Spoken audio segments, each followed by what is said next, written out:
In this video, I'm going to show you a couple of places to find some information about the flow of your lesson and a few key pointers of some things to look at.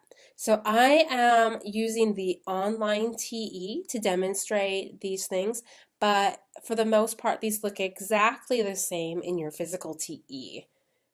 So the first thing we're going to look at is the overview of your unit. And on the overview of your unit, there's this really nice chart called the session structure.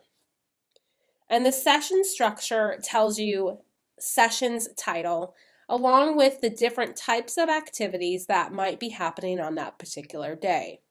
You can see those listed as the column titles: 10-minute math activity, discussion, math workshop, assessment, and session follow-up. Every day has a 10-minute math, and the other activity, discussion, math workshop, and assessments might be varied each day. Every day has a session follow-up. The dots indicate how many activities or things might be happening there. So you can see that we have 3 activities, 2 activities, and a discussion. And then here you see your math workshop along with an assessment.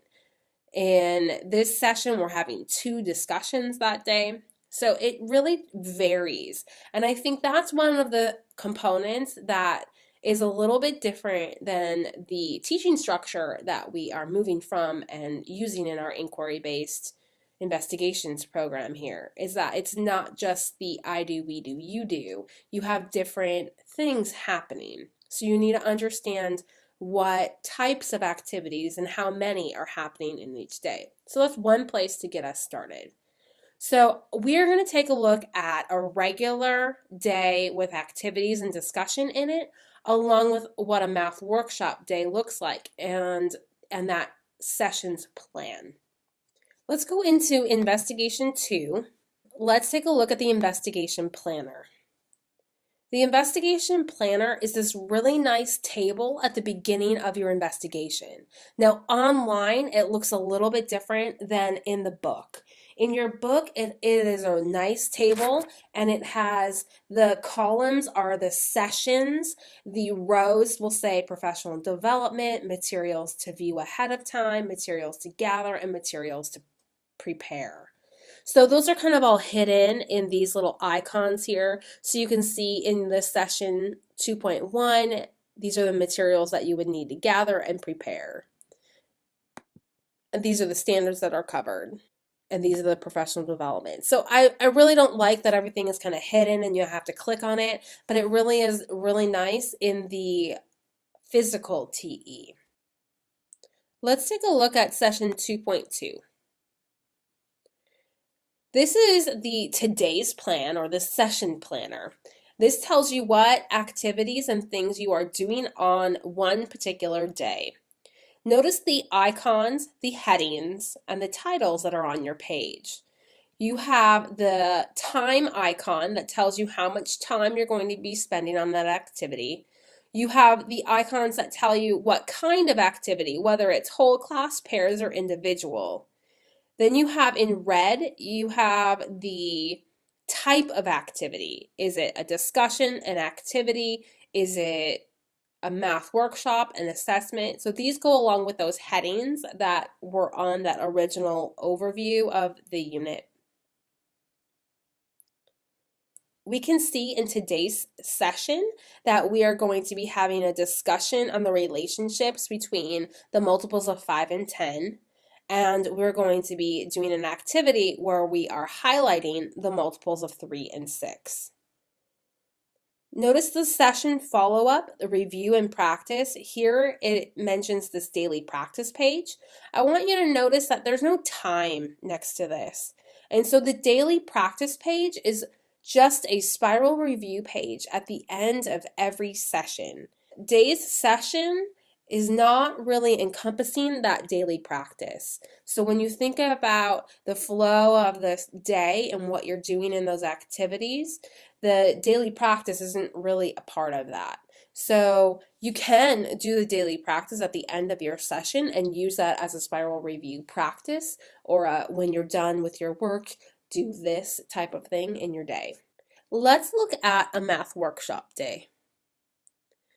One of our math workshop days was session 2.5, and I just memorized that from the overview page chart that we looked at. And I can see it's a math workshop day because it tells me right here, math workshop. So at the beginning of class, we're going to do our 10-minute math.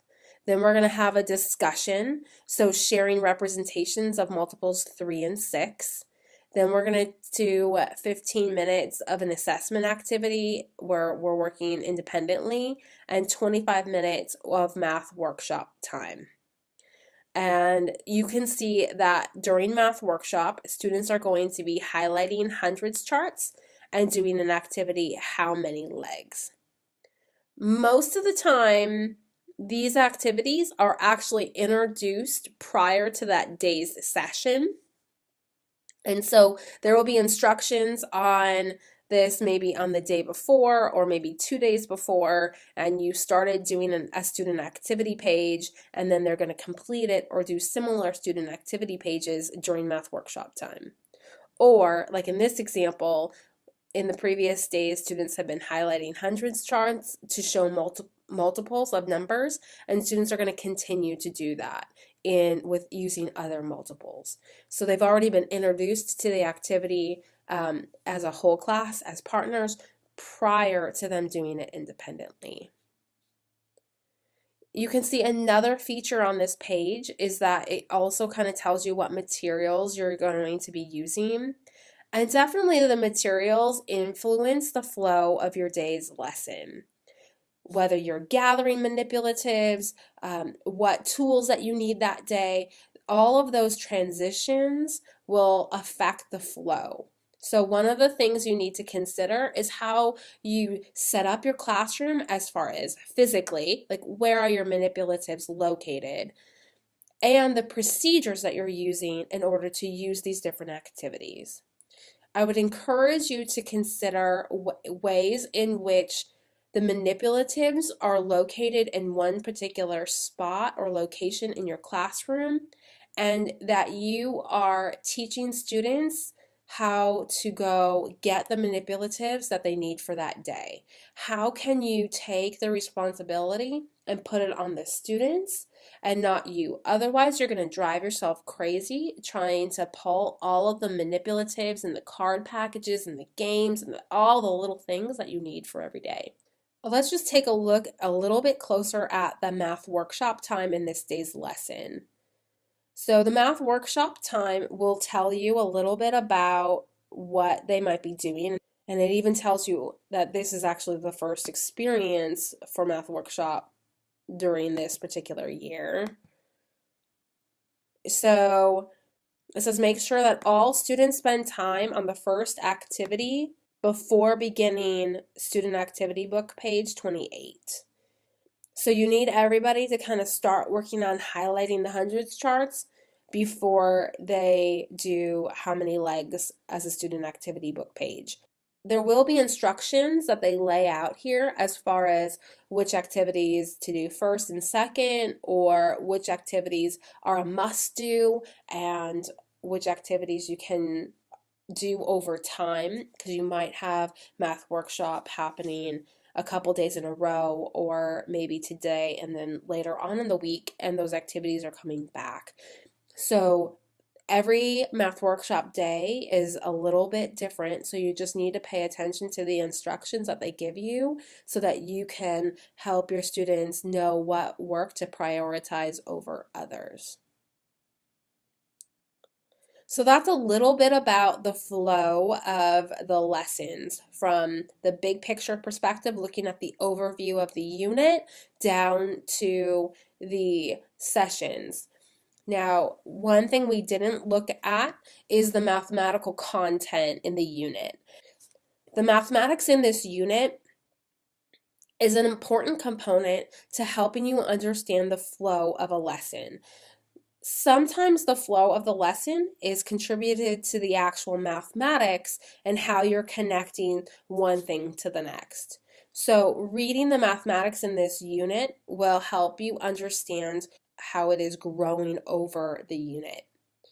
So these pages are really important. There's usually about 3 to 4 pages on the mathematics in this unit for each unit at the beginning, and I would really recommend reading these pages.